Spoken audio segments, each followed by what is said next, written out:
They may have taken the lives of 4 girls, but they've ruined the lives of a lot of people. It was almost as if the whole town hurt the night of December 6th.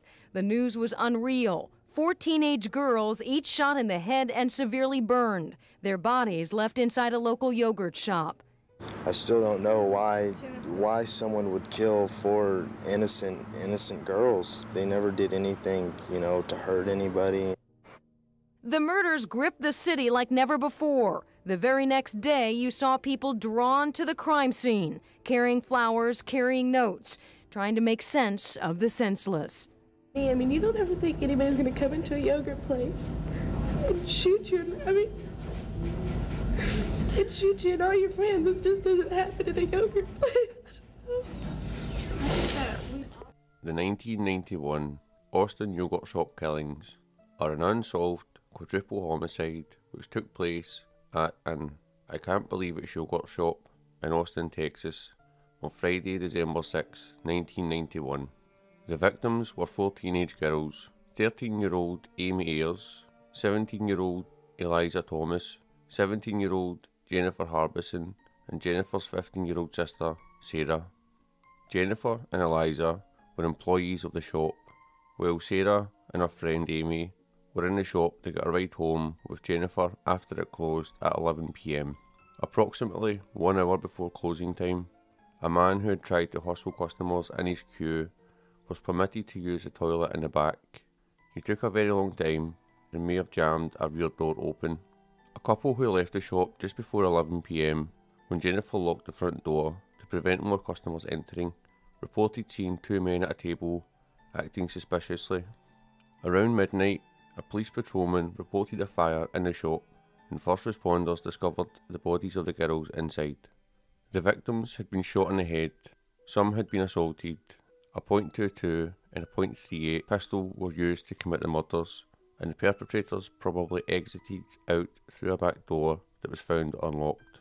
The organised method of operation, ability to control the victims, and destruction of evidence by arson pointed to an adult experienced in crime rather than teenagers. According to one of the original detectives on the case, Austin Police Department has DNA from an unknown male as a result of one of the assaults. A Y chromosome match for the perpetrator DNA has been found in a research database of the FBI, but it has declined to reveal the identity of a man in accordance with the law of anonymity for donors, and because thousands of men could bear this fragment of DNA, which is unable to identify individuals. Shortly before midnight on Friday, December 6, 1991, patrolmen from the Austin Police Department noticed a fire coming from I can't believe it's not yogurt shop and reported it to his dispatcher. After the fire was extinguished, firefighters discovered 4 naked bodies.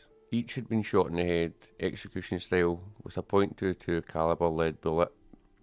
Sarah's hands had been bound behind her with a pair of panties, and she had also been gagged and assaulted. Jennifer was not bound, but her hands were behind her back. Eliza had been gagged, and her hands were also tied behind her back. All 3 had been severely charred and shot in the back of the head. Unlike the others, Amy's body was found in a separate part of the shop. She was not charred, but she had received second-hand and very early third-degree burns on 25 to 30% of her body. She was found with a sock-like cloth around her neck. She had been shot the same as the others. However, the bullet had missed her brain. She also had a second bullet which had caused severe damage to her brain, exiting through her cheek and jawline. Initial investigations had produced a large number of persons of interest, among them a 15-year-old cop with a .22 in a nearby mall days after the killings. Although he initially gave promising information, after tough questioning, the detectives decided that he was trying to get himself out of the gun charge and eliminated him and 3 petty criminal friends who he had implicated.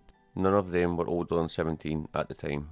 Several years later, a new detective on the case theorised that the 4 teens from 1991 were credible suspects. By that time, they were in their 20s. In a string of interrogations conducted by various detectives, confessions were obtained from some of the suspects. They said all 4, Robert Springsteen, Michael Scott, Morris Pierce, and Forrest Wellburn, had participated in the murder.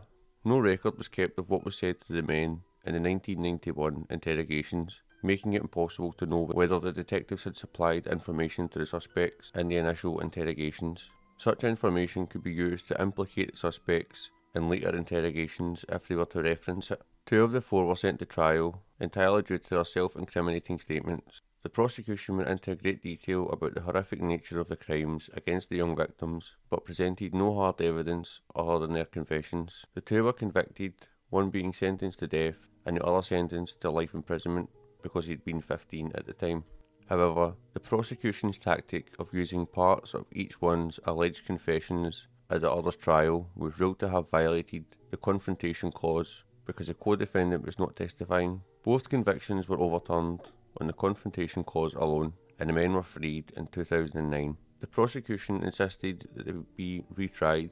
However, forensic investigation showed that the DNA found in a victim was not theirs, nor was it that of the other 2 implicated in their confessions. The prosecution consequently abandoned plans for a retrial. Texas courts later decided that those released were not entitled to compensation as they had not proven they did not commit the crime. One of the detectives in the interrogations, Hector Polanco, had been accused of coercing false confessions in the notorious case of Christopher Ochoa and Richard Danziger. Both were released after 13 years in prison. Danziger was assaulted in prison, which resulted in permanent brain damage. 7 jurors from the trials have stated that they would not have convicted the men if they had this evidence been available at the time. At the time of the killings, a known serial killer, Kenneth Allen McDuff, was in the area. He had a history of multiple murders involving teenagers, but was soon ruled out. He was executed on November 17, 1998. Austin police admit that over 50 people, including McDuff, on the day of his execution, had confessed to the yogurt shop murders.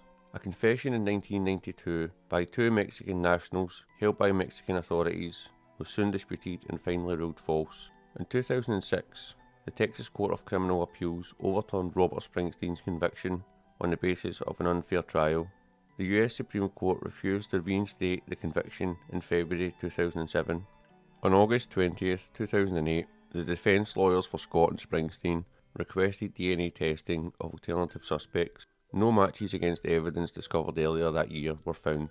On Wednesday, June 24, 2009, Judge Mike Lynch ruled, in response to Travis County District Attorney Rosemary Lemberg's request that one of the trials to be continued, that defendants Springsteen and Scott be freed on bond pending their upcoming trials. At 2:50 p.m. that day, they both walked out of the Travis County Jail with their lawyers.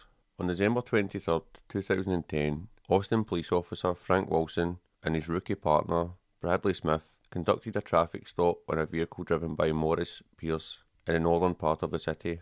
After a brief foot pursuit, police struggled with Wilson before removing a knife from his belt and stabbing Wilson in the neck. Wilson, who survived his injuries, subsequently pulled out his gun and shot and killed Pierce. On December 8, 2021, the House Judiciary Committee passed a legislation from Representative Michael McCall giving the families of cold case victims the opportunity to petition the federal government to re-examine cases older than 3 years. On February 5, 2022, it was announced that advanced DNA technology was bringing investigators closer than ever to solving the crime. On August 3, 2022, President Joe Biden signed the Homicide Victims' Families' Rights Act into law, which was motivated by the yogurt shop murders. The law is intended to help ensure federal law enforcement reviews decades-old case files and applies the latest technologies and investigative standards. The logistics aren't clear in the bill, however, it states that people can request a cold case murder to be reviewed by federal agencies. If the case qualifies, new eyes will investigate using the latest technology to try and crack them.